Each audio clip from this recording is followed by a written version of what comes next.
The scream cut through the forest before the girl even knew she was making it.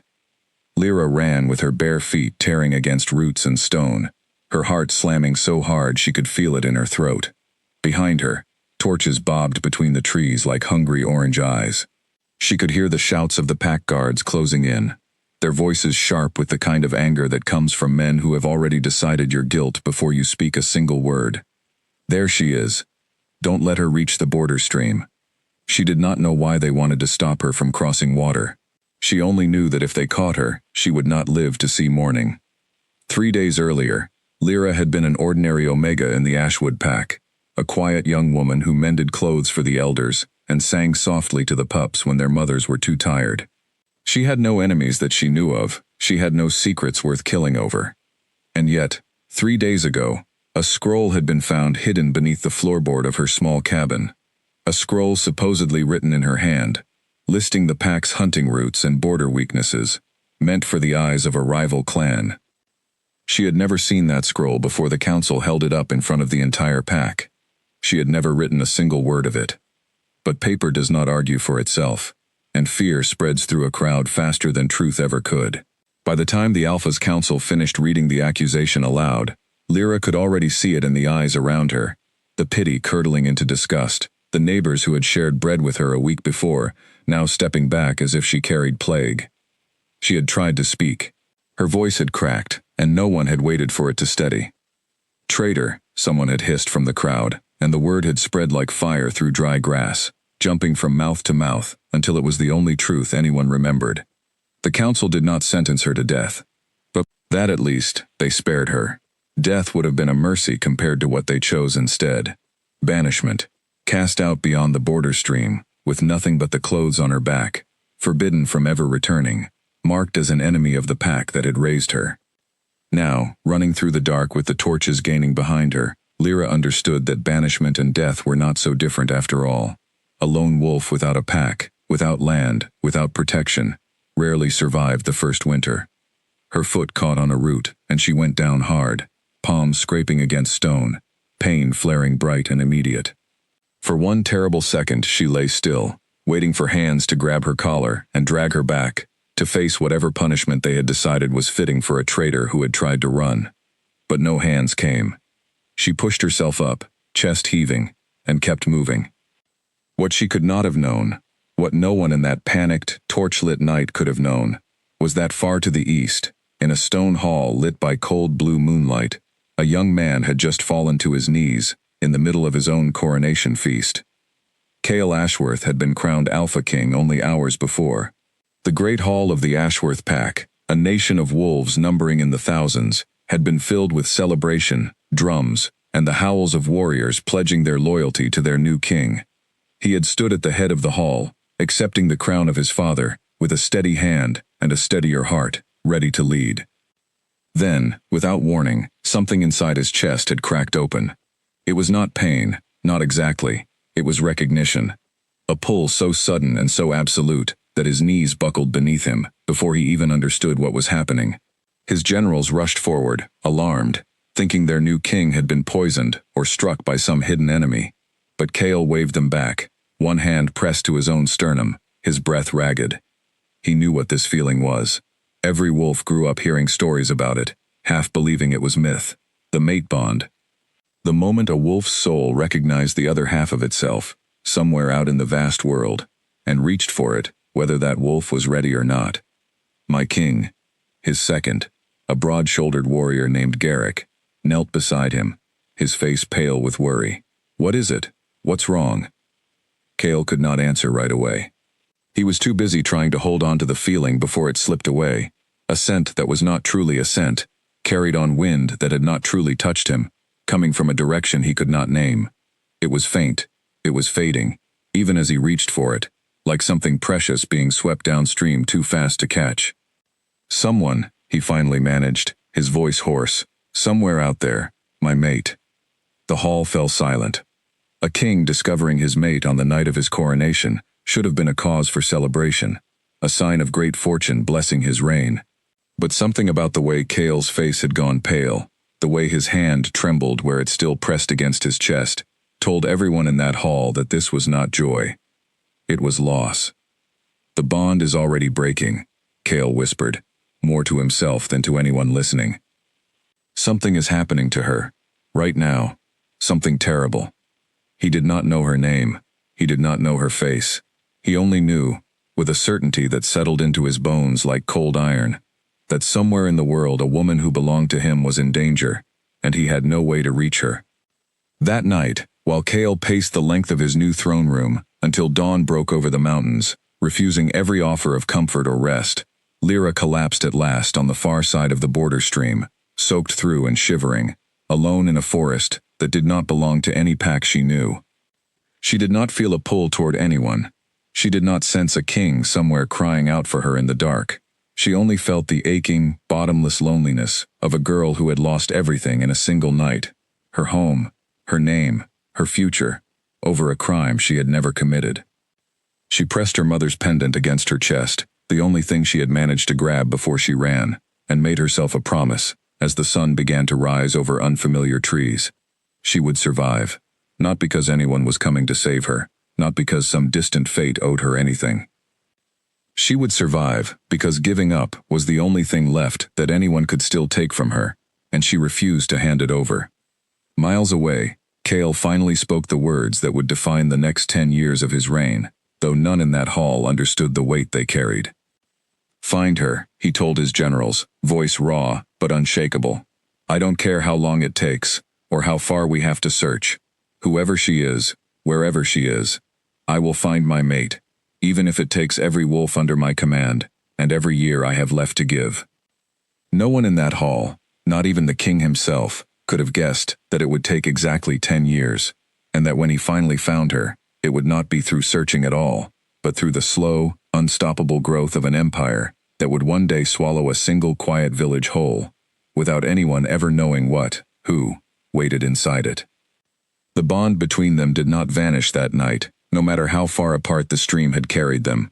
It only went quiet, like a held breath, waiting for the moment both of them would finally be ready to let it speak again. For Lyra, that moment was still a decade away, buried under years of hiding, healing strangers, and raising a child who was not her own but who she loved as if she were.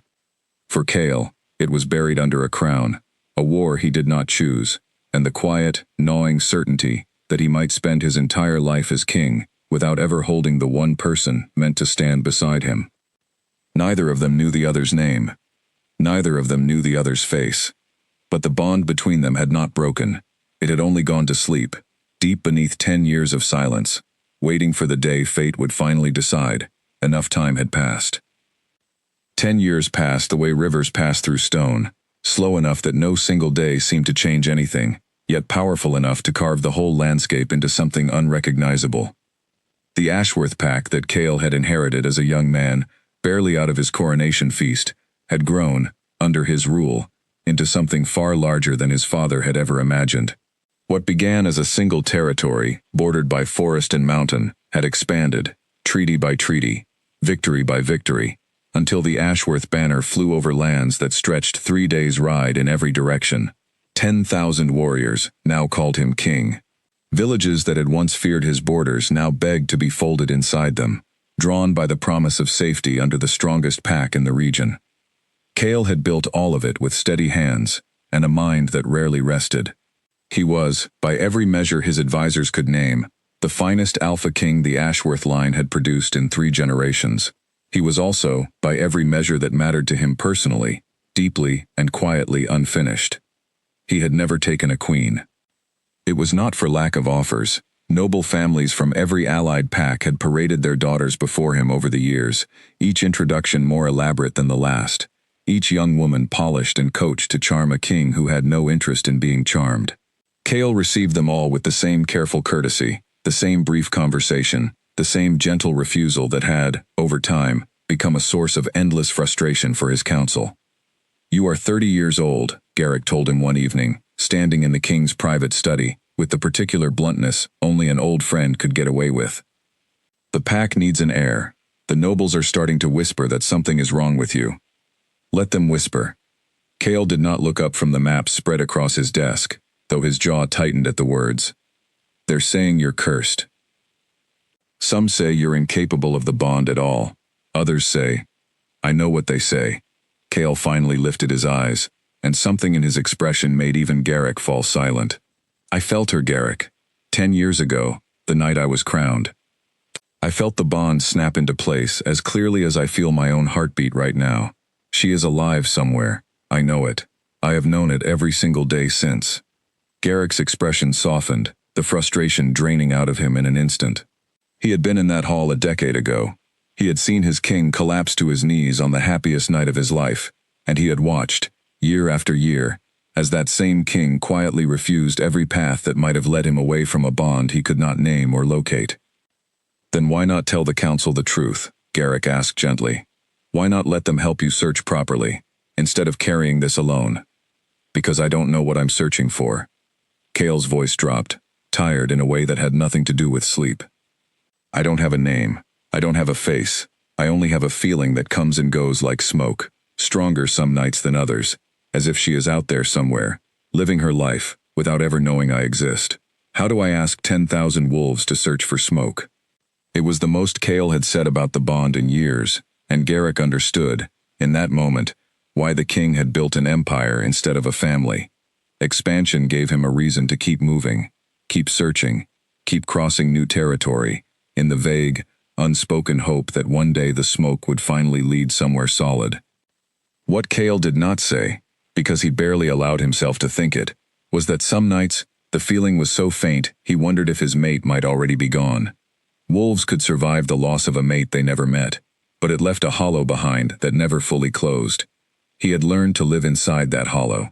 He had built a throne inside it, in fact, brick by brick, treaty by treaty, refusing to let it collapse in on him the way it had nearly done in the early years.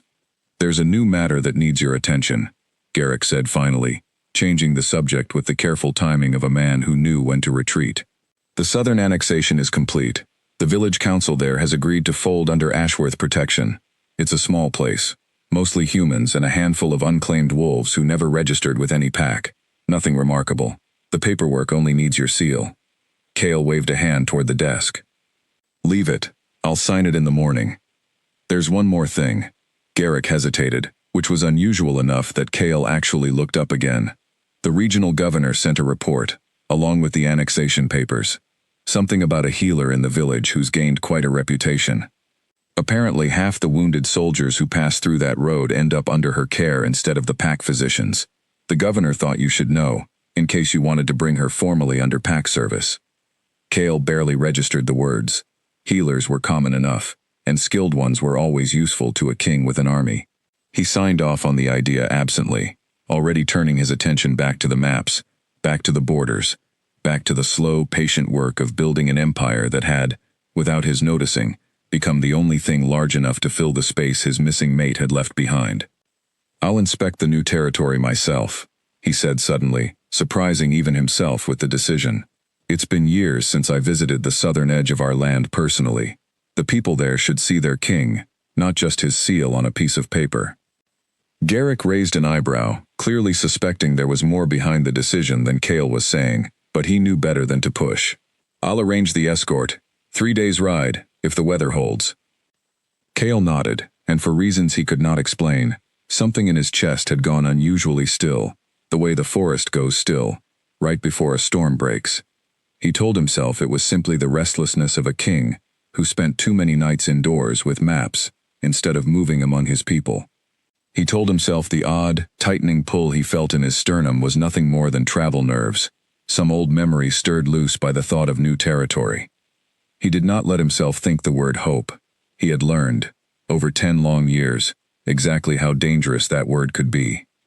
But that night, for the first time in longer than he could remember, Cale slept without the maps spread across his chest like armor, and he dreamed, though he could never quite recall the dream itself upon waking, only the faint, warm certainty that something important was waiting for him at the end of a road he had not yet traveled.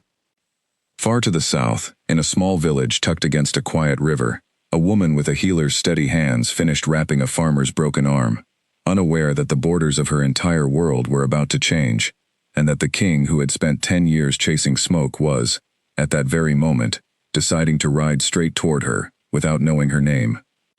The village of Millbrook sat where the river bent gently around a hill, small enough that everyone knew everyone else's business, quiet enough that most days passed without anything worth gossiping about at all. It suited Lyra perfectly. After 10 years of moving from place to place, always ready to run at the first sign of trouble, she had finally found somewhere that felt, if not entirely safe, at least steady. She had arrived in Millbrook 8 years earlier, with almost nothing, the same way she had arrived in half a dozen other towns before it. What made Millbrook different was the fire. It had happened during her second month in the village, a blaze that tore through 3 houses near the old mill, before anyone could stop it. Lyra had run toward the flames instead of away from them, some instinct older than fear pulling her forward, and inside the smoke and collapsing timber she had found a baby girl, barely a year old, abandoned in the panic when her parents fled without realizing she was still inside. Lyra had carried her out through the flames, coughing, her arms blistered, refusing to let go, even when the villagers tried to take the child to be examined. The baby's parents were never found. Some said they had died trying to save other neighbors, and simply never made it out themselves. Others whispered they had fled the village entirely out of shame for leaving their own daughter behind. Lyra never asked which story was true. It did not matter to her. From that night forward, the child was hers, in every way that counted, and she had named her Maisie, after her own grandmother, a woman who had shown her kindness once in a life that had not offered much of it. 8 years later, Maisie was a bright, curious girl with a habit of asking questions no one had good answers for, and Lyra had built an entire life around keeping her safe. She worked as the village healer, trading her skill with herbs and wounds for coin, food, and the quiet trust of people who had no idea what she truly was. No one in Millbrook knew Lyra was a wolf. She had learned, over 10 hard years, exactly how to hide it, how to walk without the particular grace that gave wolves away, how to control the shift so completely that even during the full moon she could slip into the deep woods alone and return before anyone noticed she had been gone. She kept her senses dulled in public, her reactions carefully human, her secret folded so tightly inside her that even Maisie, who noticed everything, had never once suspected the truth. It was exhausting, some days, to be so careful. But exhaustion was a small price for safety, and safety was the only thing Lyra had ever truly wanted since the night she ran from the Ashwood pack with torches at her back. She rarely let herself think about that night anymore. 10 years was long enough to bury most things, even betrayal, even the particular ache of being called a traitor by people who had known her since birth. What she could not bury, no matter how many years passed, was the ghost of a feeling that had lived quietly in her chest since that very night, a faint, distant pull she had never been able to explain, as if some part of her had been reaching towards someone she had never met. She had told herself for years that it meant nothing. Wolves who lost their pack sometimes felt strange, unmoored sensations, phantom connections to a life that no longer existed. She had no proof it was anything more than the lingering damage of exile, and she preferred it that way. A mate bond, if that was truly what it was, belonged to a life she no longer had access to. Better to treat it as a scar than a doorway. "Lyra," Maisie's voice cut through the quiet of the healing hut, breathless from running. "There are soldiers on the road. A lot of them. Old Tomlin says the king is coming." Lyra's hands stilled over the herbs she had been sorting, a familiar cold spreading through her chest. "The king," she repeated carefully. "The Ashworth king. Everyone's saying our whole village belongs to his pack now, ever since the council signed those papers last month."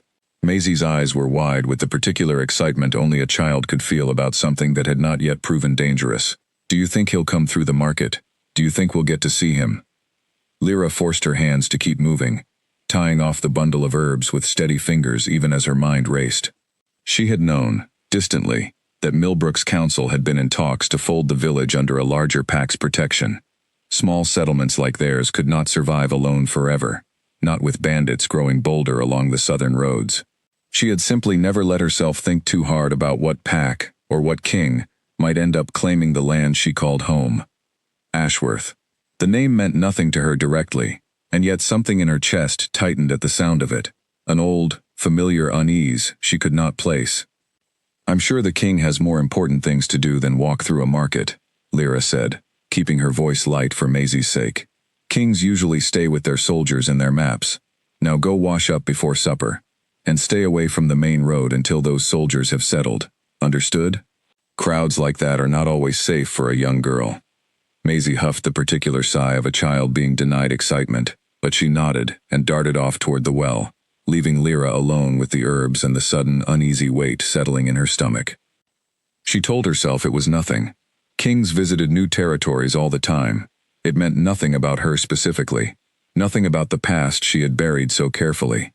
The Ashworth pack was simply the latest name attached to whatever larger power had decided Millbrook was worth claiming.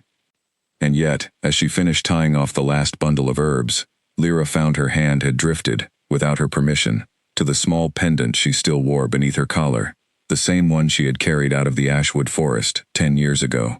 She had not touched it like this, absent and anxious, in a very long time.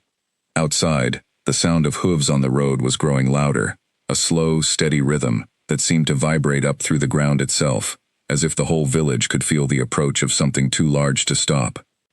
Lyra closed her eyes for a moment and reminded herself, the way she had reminded herself 1,000 times over the past decade, that she was no longer that frightened girl running from torches in the dark. She had survived exile. She had survived years alone. She had built a home, raised a daughter, made herself useful and quiet and safe. Whatever king was riding toward Millbrook, she told herself firmly, he had no reason to notice a healer among a crowd of villagers. She had no way of knowing, as she stepped outside to watch the first banners crest the hill, that somewhere within that approaching column of 10,000 warriors rode a man whose entire body was about to recognize her, before his mind ever caught up. A king who had spent 10 years chasing a feeling with no name, about to discover that the feeling had a face after all, and that the face belonged to a woman, standing quietly at the edge of a market she had convinced herself was safe. The column of soldiers moved into Millbrook with the slow, deliberate order of an army that had marched through 100 villages before this one.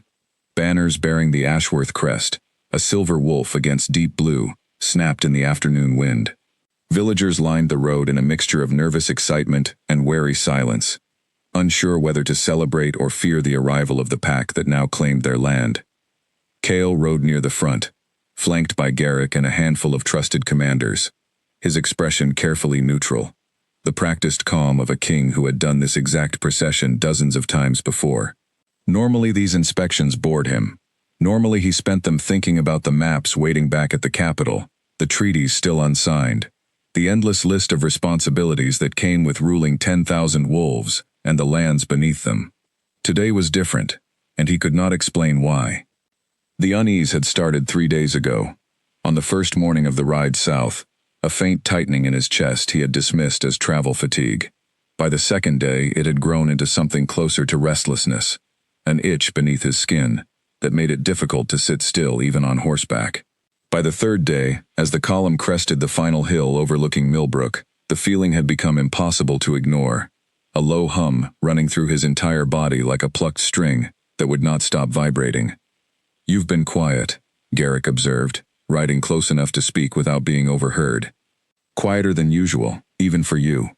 "I feel strange," Cale admitted, which was more honesty than he usually offered about his own state of mind. "Like something is pulling at me. I thought it might ease once we arrived, but it hasn't." Garrick frowned, glancing toward the village ahead of them, then back at his king. "Pulling how?" Cale did not answer immediately. He was too busy trying to identify the sensation, the way a person might strain to hear a sound just at the edge of range. It reminded him of something, though he could not place what. Some old memory buried under a decade of ruling, of building, of refusing to let himself hope. Then the column passed beneath the village gate, and the feeling exploded. It hit him the way a physical blow might, a wave of recognition so sudden and so overwhelming that Cale's hands went slack on the reins, his horse stumbling half a step before he caught himself. Every sense he possessed sharpened at once, sound, scent, the awareness of every living body within the village walls, and beneath all of it, unmistakable, was a single thread pulling him forward, with a force he had not felt in 10 years. "My king." Garrick's voice was sharp with alarm as he pulled his horse alongside Cale's, reaching out to steady him. "What's happening? Are you injured?" "No." Cale's voice came out rough, barely audible over the pounding of his own pulse. No, I'm not injured. Garrick, do you feel that? Feel what? Cale did not answer. He could not, because there were no words large enough to explain what was happening inside him, the way 10 years of silence had suddenly broken open, the way the faint, distant thread he had chased for a decade had, without warning, become a rope thick enough to pull him bodily from his saddle if he let it. She was here. He did not know how he knew it with such certainty, only that every instinct in his body agreed on the same single, undeniable truth. His mate was somewhere within the walls of this small, unremarkable village, close enough now that the bond no longer whispered but shouted, drowning out every other sound around him. "Halt the column," Cale said, already swinging down from his horse before the order had fully left his mouth. "Halt everyone. No one leaves this village until I say otherwise." The commanders exchanged uncertain glances, but no one questioned a direct order from their king, even one delivered with this much visible urgency. Word rippled backward through the ranks, soldiers reining in their horses, the long column grinding to a confused, uneasy stop in the middle of Millbrook's main road. Villagers who had gathered to watch the procession now shifted nervously, uncertain what had caused the sudden halt, whispers spreading through the crowd faster than any official explanation could keep pace with. Somewhere in the crowd, a child's voice asked her mother why the soldiers had stopped, and was quickly hushed. Cale stood in the middle of the road, chest heaving, as though he had run the entire 3 days' journey on foot, his eyes moving over the gathered crowd, with an intensity that made even hardened warriors take an involuntary step back. He was searching, though he could not have said exactly what he was searching for. A face, a name, something to match the overwhelming certainty burning through every part of him. "My king, perhaps we should move somewhere private," Garrick suggested carefully, clearly worried about the growing unease rippling through the villagers, the way 10,000 warriors halting without explanation, in the middle of a small settlement, could easily be mistaken for the beginning of violence. "We don't want to frighten these people." "I need to find her," Cale said, and his voice cracked slightly on the word. 10 years of careful, controlled composure, finally beginning to fracture. "She's here, Garrick. I don't know how, I don't know why, but she's here. I can feel her." Garrick's expression shifted from confusion to something closer to shock as understanding dawned. He had heard those words before, a decade ago, spoken by a young king who had just collapsed at his own coronation feast. He had spent 10 years watching that same king refuse marriage after marriage, chase every faint lead, build an empire out of restless, unspoken hope. "Your mate," Garrick breathed. "She's here, in Millbrook." "Yes." Cale's eyes swept the crowd again, more slowly this time, forcing himself to breathe, to think, to act like a king, instead of a man drowning in 10 years of longing finally realized all at once. "Gather the village. Everyone. I want every person in this settlement brought before me, one way or another. I don't care how long it takes." The order spread through the ranks quickly, soldiers moving through the streets with careful, practiced efficiency, guiding confused and frightened villagers toward the central square. Cale forced himself to stand still and wait, though every part of him wanted to run through the streets himself, chasing the pull in his chest wherever it led. He did not have to wait long. The crowd gathered slowly, families huddled together, farmers and merchants and children pressed shoulder to shoulder in the wide-open square at the heart of Millbrook, all of them watching their new king, with a mixture of fear and confusion neither he nor his soldiers had yet bothered to explain. Cale's eyes moved over the crowd, and though the pull in his chest had been strong enough to bring an army to a halt on the open road, he found himself unable to locate its source among so many faces, so many bodies, pressed too closely together, for his senses to separate them cleanly. Then the crowd shifted, parting slightly, as a woman near the back tried, unsuccessfully, to guide a young girl further from the king's line of sight, and for one brief moment, Cale's gaze landed on her clearly. The world went silent. Every sound in the square, the murmuring crowd, the shifting soldiers, even his own pulse, seemed to fade into nothing, replaced by a single, overwhelming certainty that struck him with the force of a physical blow. There she was. For one long, suspended moment, neither of them moved. Lyra felt the shift in the crowd before she understood its cause, a strange pressure settling over her chest that had nothing to do with fear of soldiers or kings. It was recognition, sudden and violent. The same phantom pull she had carried quietly in her chest for 10 years, suddenly roaring to life, with a force so overwhelming she nearly stumbled where she stood. Her eyes found him across the crowded square, and everything else disappeared. He was tall, broader than she remembered a king needing to be, dressed in traveling armor that marked him clearly as the man everyone in the square had been whispering about since the column first appeared on the hill. But it was not his crown or his armor that held her frozen in place. It was the look on his face, raw and stunned, and unmistakably aimed directly at her, as though he had been searching for exactly this moment, for longer than she could imagine. "Maisie," Lyra whispered, her hand tightening around the girl's shoulder without conscious thought, pulling her slightly behind her own body. "Stay close to me."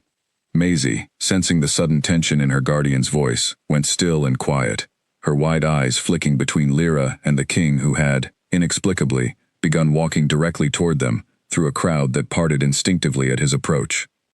Cale crossed the square in long, deliberate strides, his soldiers exchanging uncertain glances, as their king abandoned every formality expected of the moment.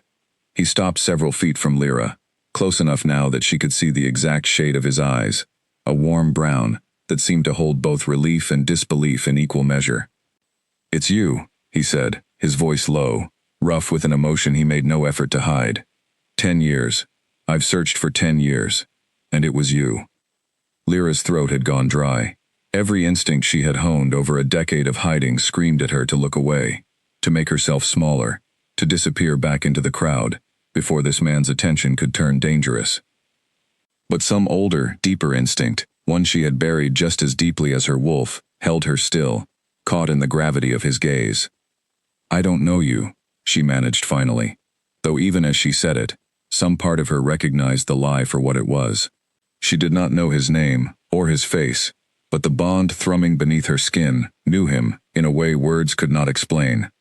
"You're my mate," Cale said simply, as though the words explained everything, as though 10 years of aching, unexplained loneliness could be resolved in a single sentence, spoken in the middle of a crowded square.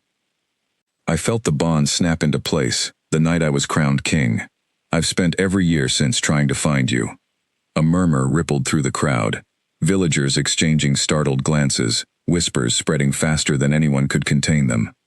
Lyra felt her face heat, painfully aware of every eye now turned toward her, aware of Maisie's small hand suddenly gripping her skirt, aware of soldiers watching, with expressions ranging from curiosity to open suspicion. "That's not possible," she said, though her voice lacked the conviction she wanted it to carry. "I'm no one. I'm a village healer. I don't belong in whatever story you think is happening here." "You were exiled," Cale said quietly, and something about the specific certainty in his voice made Lyra's stomach drop. 10 years ago, from a pack somewhere north of here, accused of something you didn't do.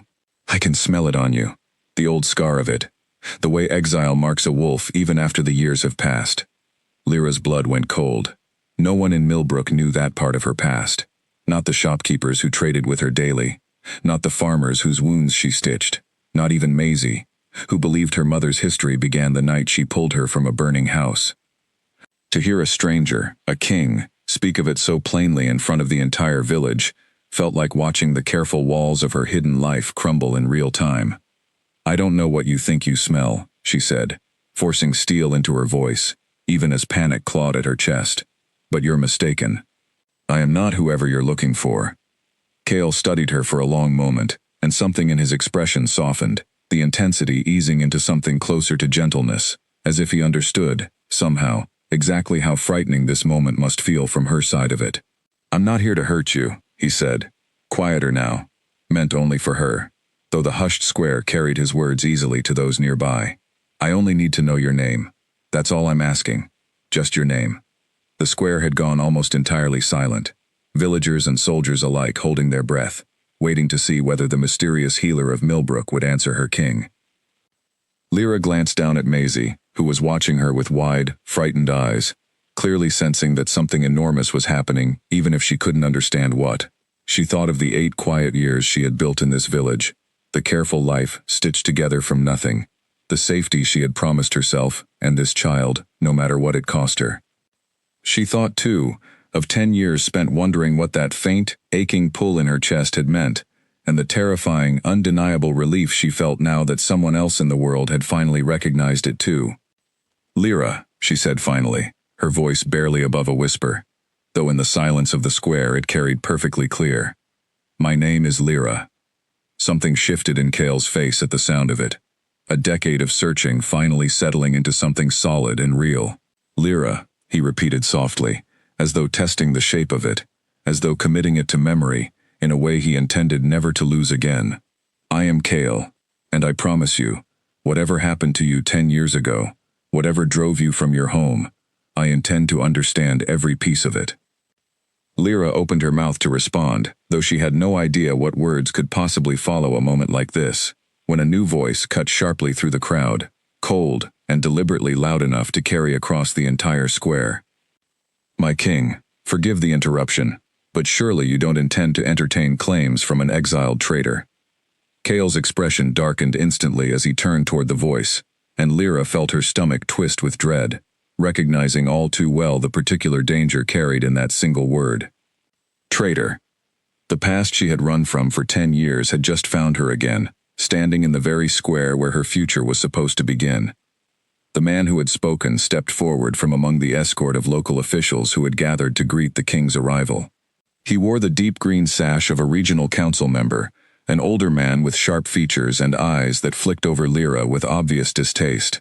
Cale recognized him distantly as one of the border governors who had overseen the annexation paperwork, though the name escaped him in the heat of the moment. "Explain yourself," Cale said, his voice carrying the flat, dangerous calm of a king whose patience had just been tested at the worst possible moment. "You called this woman a traitor. On what grounds?" "Word travels between packs, my king, even across 10 years and many miles."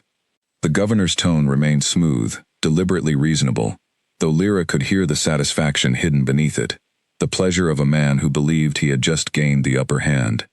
"The Ashwood Pack to the north, exiled in Omega, a decade ago, for selling border secrets to a rival clan.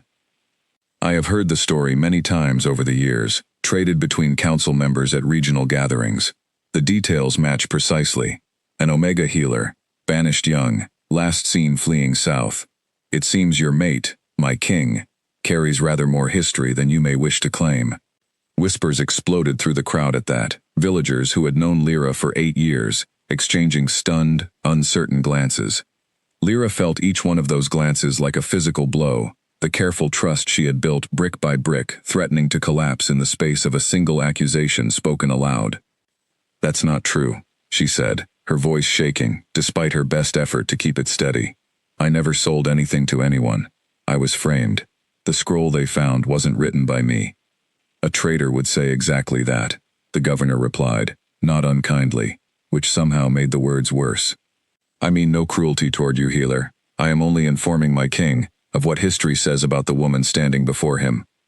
Cale's jaw had tightened into something hard and dangerous, his eyes never leaving the governor's face. "History," he repeated, his voice low. "You mean rumor. Passed second-hand between council gatherings, embellished with each retelling, until an accusation from a rival pack a decade old becomes accepted as fact, simply because enough people have repeated it." "My king, I only wish to protect you from—" "You wish to protect yourself," Cale cut in sharply, "from the appearance of having welcomed a traitor into annexed territory without proper vetting. That is a very different concern from mine, and I will not pretend otherwise."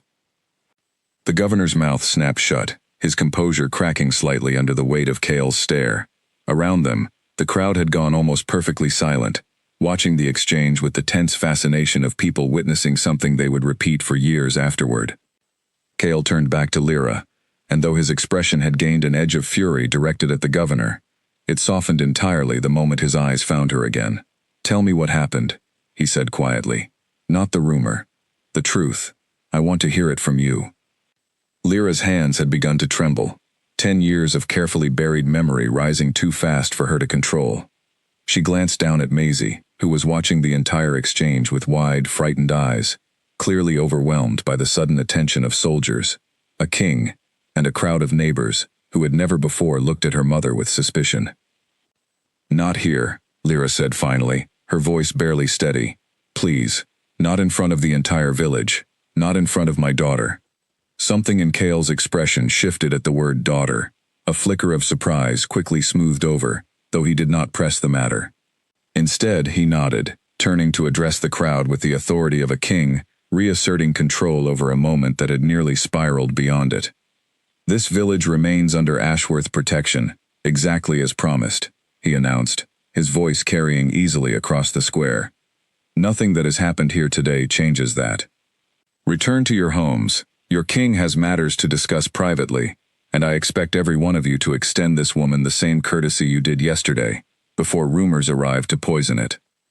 The crowd began to disperse, slowly, reluctantly, many villagers casting uncertain glances back toward Lyra as they went. Cale turned to Garrick, issuing quiet instructions for a private space to be prepared, before finally looking back at Lyra, with an expression that had softened into something almost pleading. "Please," he said, "let me hear the truth. Whatever it is. I promise you, I have spent 10 years refusing to believe rumors about a woman I had never met, simply because something in my chest insisted she was worth waiting for. I am not about to stop now, simply because a governor with his own interests decided to speak first." Lyra looked at him for a long moment, searching his face for the cruelty or calculation she had learned, over 10 hard years, to expect from powerful men. She found neither. She found only exhaustion, and hope, and a kind of desperate sincerity that made her chest ache in a way she did not fully understand. "All right," she said finally, taking Maisie's hand firmly in her own.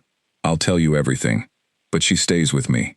Wherever we go, whatever is said, my daughter does not leave my side." "Of course," Cale said immediately, without hesitation. "Nothing will happen to either of you. I give you my word." Later, in the quiet of the governor's borrowed study, with Maisie curled sleepily against her side, and Cale seated across from her, with an intensity that never once wavered, Lyra finally told the story she had carried silently for 10 years. The forged scroll, the council's rush to judgment, the torches at her back, the border stream she had crossed with nothing but her mother's pendant, and a promise to survive.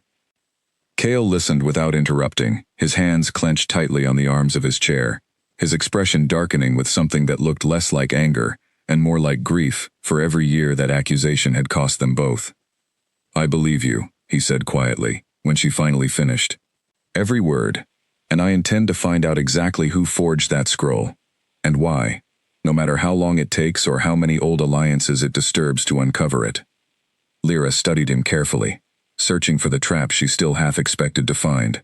"Why would you do that? You don't know me. You've known me for less than a single afternoon." "Because the bond does not lie," Cale said simply, "even when the world around it does. And because 10 years ago, I made a promise in an empty hall that I would find my mate no matter what it cost me. I intend to keep it, Lyra, starting today." News of the king's discovery spread far faster than Cale had anticipated, carried not by careful announcement, but by the loose tongues of soldiers who had witnessed the square that afternoon, repeated and reshaped with every retelling, until it reached the capital days before Cale's own column did. By the time Cale arrived home with Lyra and Maisie riding under heavy guard beside him, the great hall of the Ashworth pack was already buzzing with rumor, speculation, and no small amount of outrage. 10 years of refused marriages, 10 years of a king who claimed to be waiting for a bond no one could verify, and now, at last, an explanation. Except the explanation was not the noble reunion many had hoped for. It was an exiled Omega, once accused of betraying her own pack, now standing at the king's side with a claim on the throne itself. The council chamber the next morning was tense, before Cale even took his seat. "My king," began Lord Halvard, one of the oldest and most influential council members, his tone carefully diplomatic, though his eyes carried unmistakable disapproval. "We understand the significance of a confirmed mate bond. No one in this room would ask you to ignore something so deeply woven into our nature, but surely you understand our concern. This woman carries an accusation of betrayal from another pack entirely, one that has never been formally investigated or cleared." "The accusation was false," Cale said flatly, standing at the head of the council table with his arms crossed, every line of his posture daring anyone present to challenge him directly. "I have already sent riders north to the Ashwood pack, demanding the full council records from her banishment." Until those records arrive, I expect this chamber to extend her the same presumption of innocence any of you would expect for yourselves. With respect, Halvard continued carefully, presumption of innocence is a comfortable principle when applied to nobility, with reputations to protect it. This woman has spent a decade as an unregistered wolf, living among humans, raising a child of unknown origin. Forgive me, my king, but the pack has questions that go beyond a single false accusation. Kale's jaw tightened, but before he could respond, a new voice entered the chamber, colder and more calculating than any that had spoken before. Questions the council would be wise to take seriously, said a man near the back of the room, rising slowly from his seat. He was younger than Halvard, sharp-featured, dressed in the fine robes of a councilman whose family had long held influence within the pack's inner circle. Kale recognized him as Councilman Edric Voss, a man whose ambitions had always run quieter and deeper than his public manner suggested.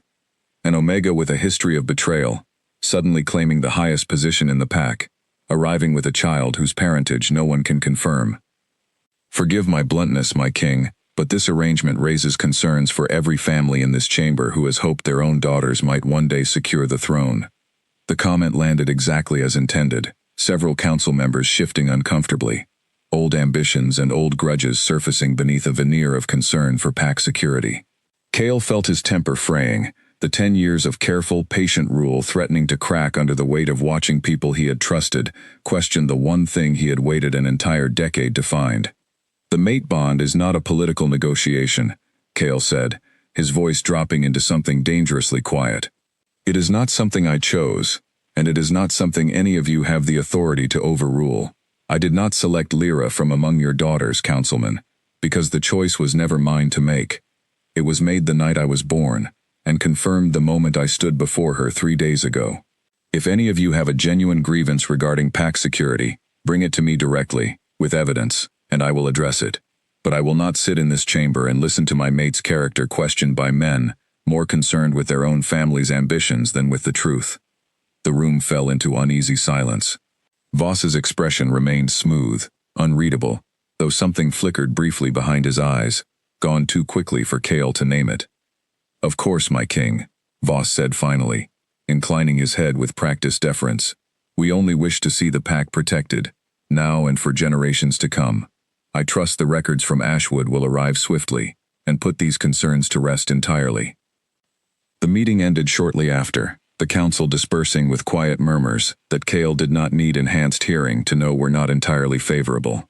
He remained in the empty chamber for several minutes afterward, hands braced against the long table, trying to steady the frustration coiling tight in his chest. He found Lyra later that evening in the private wing of the palace that had been hastily prepared for her and Maisie, standing at a window that overlooked the training grounds below, her arms wrapped around herself in a posture that reminded him uncomfortably of the frightened girl she must have been 10 years ago, standing at the edge of a border stream, with nothing but a stolen pendant, and the certainty that her whole world had turned against her. The council isn't pleased, she said, without turning around, before he had even spoken. I could hear the shouting from here. Well, not shouting exactly. Worse than shouting. The careful, polite kind of disapproval that means people are already plotting. They'll come around, Kale said, though even he could hear how little conviction the words carried. Lyra finally turned to face him, and the look in her eyes held none of the fear he had expected, only a tired, clear-eyed resolve that told him she had faced far worse rooms than a council chamber, and survived every one of them. I've spent 10 years being someone's convenient villain, she said quietly. I know exactly how this goes, Kale. Someone benefits from me being guilty. It doesn't matter what the truth actually is. It only matters who profits from the lie. Kale crossed the room and took her hands gently in his own, an intimacy neither of them had quite settled into yet, though it felt, in that moment, entirely natural. Then we find out who profited the first time, he said, and we make certain they never get the chance to profit from it again. Outside the window, unseen by either of them, Councilman Voss stood at the edge of the training grounds in quiet conversation with a rider dressed for a long, urgent journey north, toward Ashwood territory, carrying instructions that had nothing to do with retrieving honest records at all. The records from Ashwood arrived 12 days later, carried by a weary rider who had pushed his horse hard across difficult terrain to deliver them as quickly as possible. Cale read through the aged council documents alone in his study late into the night, Garrick standing quietly nearby, watching his king's expression shift from tense anticipation to something far colder, as the truth finally emerged from a decade of buried paperwork. The scroll that had condemned Lyra had never been examined properly at all. The original council meeting notes, faded but legible, revealed that the accusation had been raised and acted upon within a single night, an unusual and troubling speed for a charge as serious as treason. More damning still, a secondary set of private letters, tucked among the older records and clearly never meant to leave Ashwood territory, revealed correspondence between a since-deceased Ashwood council member and an unnamed contact, requesting, quite plainly, that the Omega healer be removed from the pack before her coming-of-age ceremony could confirm any bonds she might carry. The letters made no secret of the reasoning.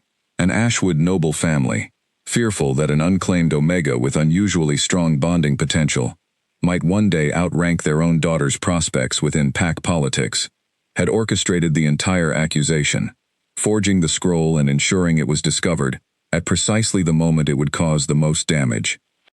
They didn't want you gone because they believed you guilty, Cale said quietly, sliding the letters across the desk toward Garrick, his voice tight with a fury he had been controlling for days. They wanted you gone because they feared exactly what you turned out to be, a woman capable of bonding with a king. Garrick read through the letters in silence, his expression darkening with every line. This should never have been buried this deep, he said finally. Someone made certain of that, my king. 10 years is a long time for evidence like this to simply sit forgotten in an archive. Cale's eyes narrowed. You think someone kept it buried deliberately?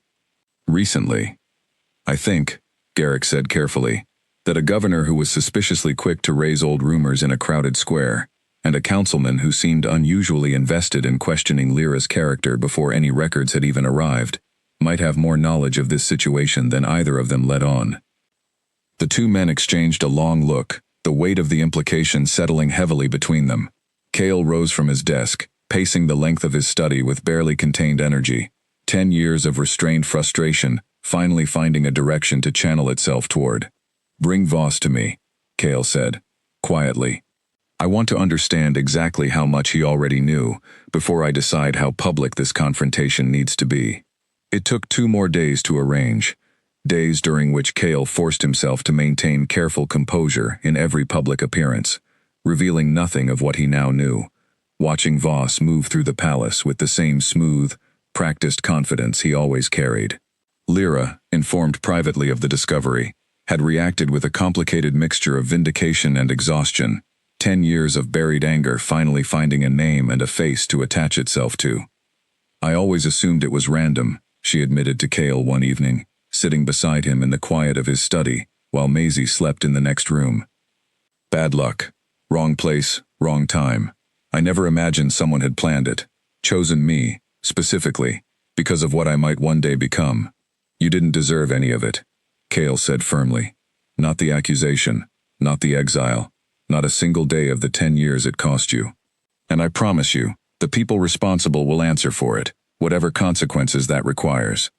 When Voss finally stood before Cale in a private meeting, requested under the guise of routine council business, the councilman's composure held for exactly as long as it took Cale to lay the recovered letters across the table between them.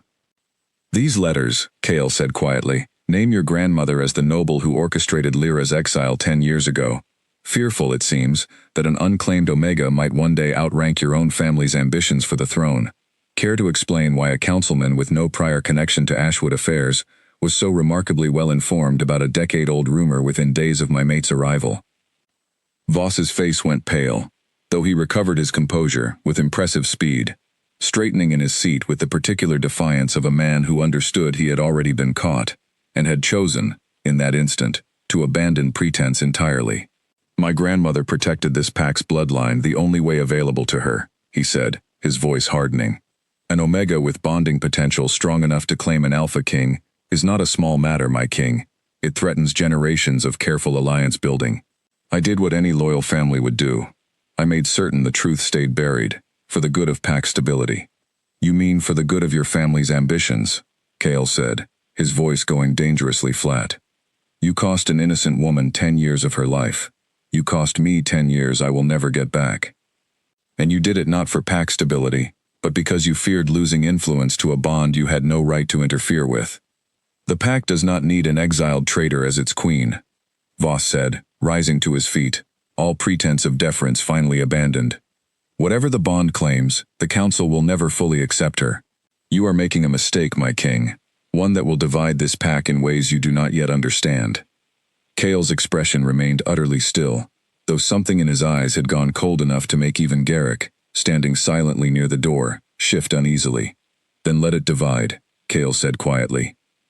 Because I intend to correct a 10-year injustice, publicly, before this entire pack, whatever the cost to your family's ambitions. And you, Councilman Voss, will stand before that same crowd and confess exactly what your family did, or I will have every letter in this room read aloud in front of 10,000 warriors instead. Voss's jaw tightened, calculation flickering visibly behind his eyes as he weighed his remaining options. Whatever conclusion he reached, he did not voice it in that room. He only turned, without another word, and left, leaving Cale and Garrick alone with the weight of a truth about to be dragged, at last, into open light. He won't confess quietly, Garrick said once the door had closed. A man like that doesn't surrender an ambition his family has nursed for a decade. He'll fight this, my king, one way or another. Cale's eyes remained fixed on the door long after Voss had gone. Then let him fight, he said. I've spent 10 years waiting for her. I am not about to let one desperate councilman take a single day more. Cale called the full assembly 3 days later, summoning every council member, every ranking officer, and as many of the 10,000 warriors as could reasonably gather within the great courtyard of the capital. He intended to lay the entire truth before them at once, publicly and completely, before Voss or anyone allied with him could twist the story into something smaller and more dangerous. He did not get the chance to speak first. The trouble began quietly, the way real danger often does, spreading through whispered conversations among a faction of warriors who had spent the past 2 weeks listening to careful, poisonous suggestions planted by Voss and a handful of allied nobles. By the time Cale stepped onto the raised platform at the center of the courtyard, Lyra beside him with Maisie held safely between them, the crowd already carried an undercurrent of tension that had nothing to do with simple curiosity. My king, Voss's voice rang out before Cale could speak, the councilman standing near the front of the gathered crowd, with a confidence that made Cale's stomach tighten with immediate suspicion. Before you address the pack, I believe there are warriors here who deserve the chance to voice their own concerns. Concerns that go beyond old letters and buried accusations. A ripple moved through the crowd, and Cale watched with growing alarm as a cluster of soldiers near the eastern edge of the courtyard shifted position, their formation subtly changing from casual assembly into something far more deliberate. Garrick, standing close behind Cale, went rigid, his hand drifting instinctively toward his weapon. This is not the moment for grievances, Voss, Cale said, his voice carrying clearly across the courtyard, despite the tightness in his chest. I have called this assembly to correct an injustice, not to entertain further delay. An injustice you believe was done to her, Voss said, gesturing toward Lyra with deliberate theatrical calm. But what of the injustice done to this pack, my king? A decade of stability, threatened now by an outsider's claim to the throne.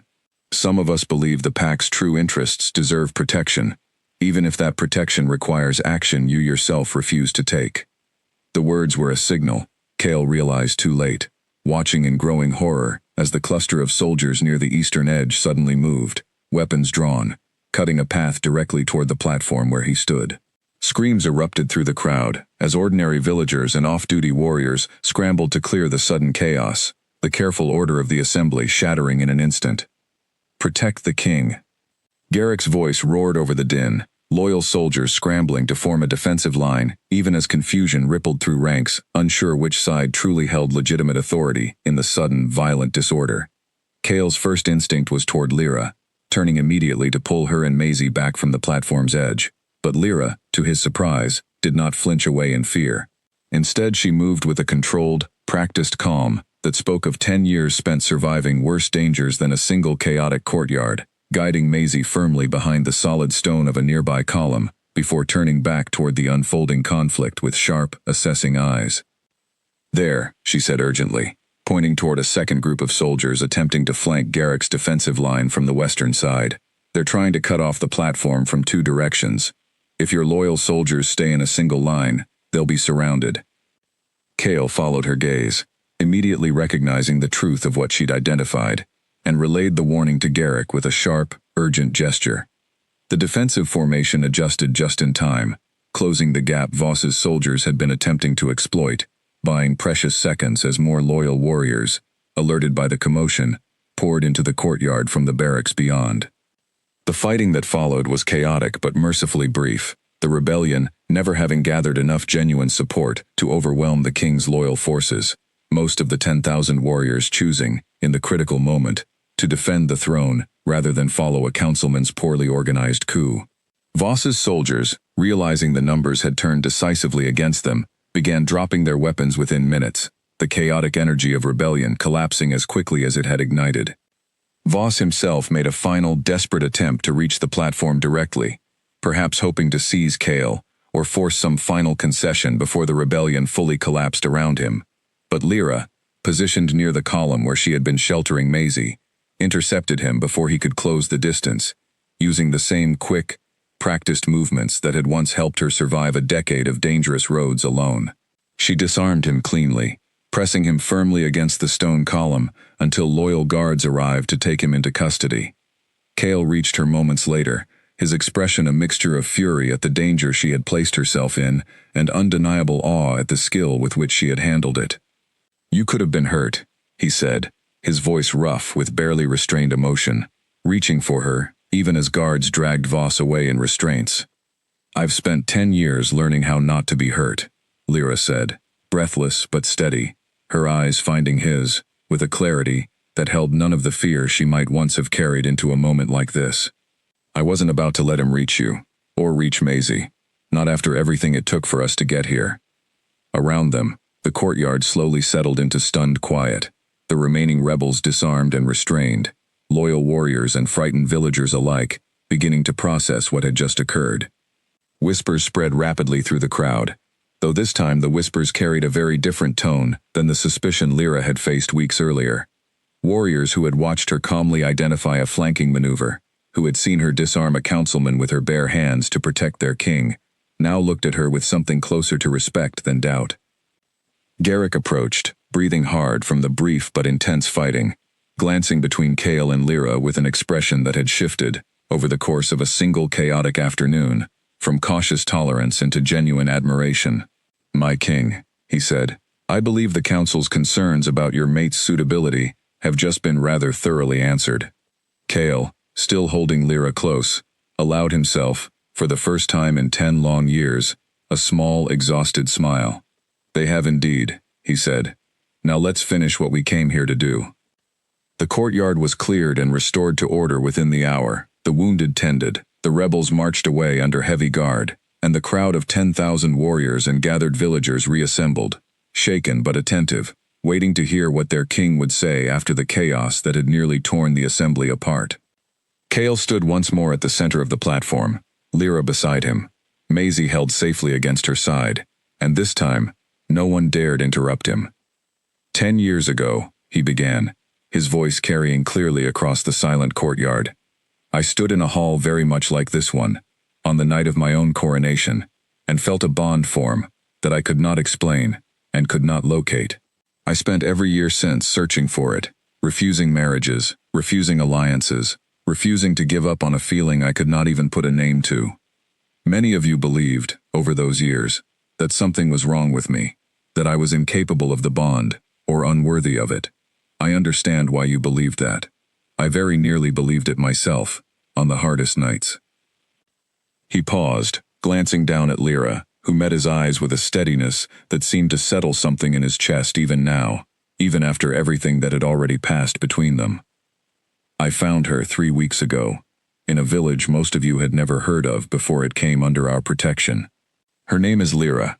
10 years ago she was exiled from her own pack, accused of a betrayal she never committed, forced from her home, by a lie constructed by a family who feared exactly what she would one day become, a woman capable of standing as this pack's queen. That lie cost her 10 years, It cost me 10 years.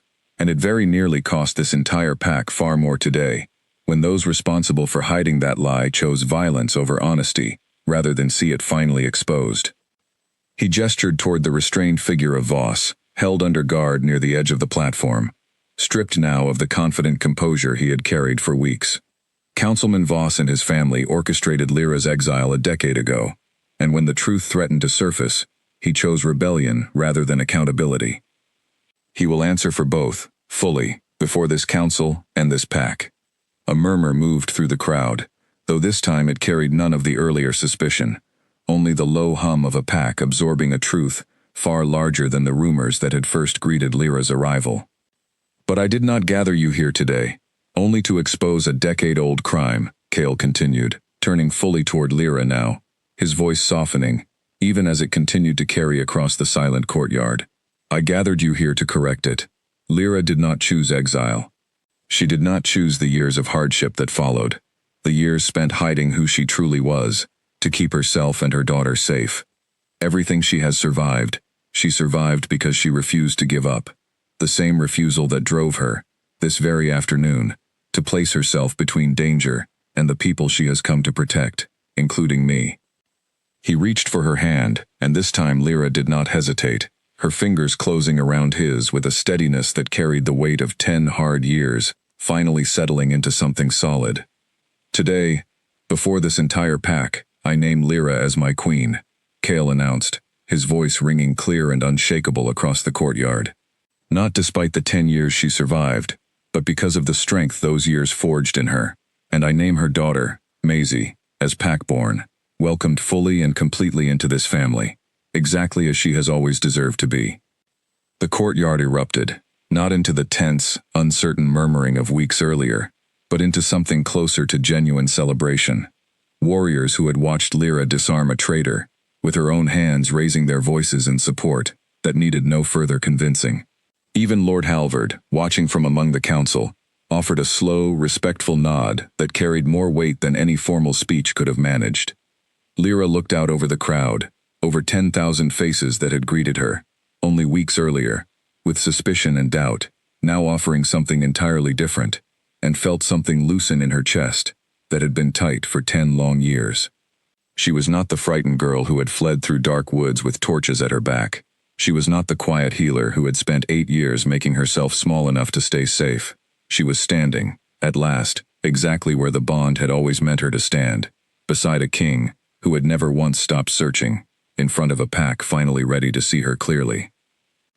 Maisie tugged gently on her hand, looking up with wide, curious eyes. Does this mean I'm a princess now? Lyra laughed, a real, unguarded laugh that surprised even her with how easily it came, and knelt down to press a kiss to the top of the girl's head. It means, she said softly, that we're finally home. Beside them, Cale watched the two of them, with an expression of quiet, overwhelming contentment. 10 years of searching, finally settled into something no rumor, no rebellion, and no buried lie would ever again have the power to take from him.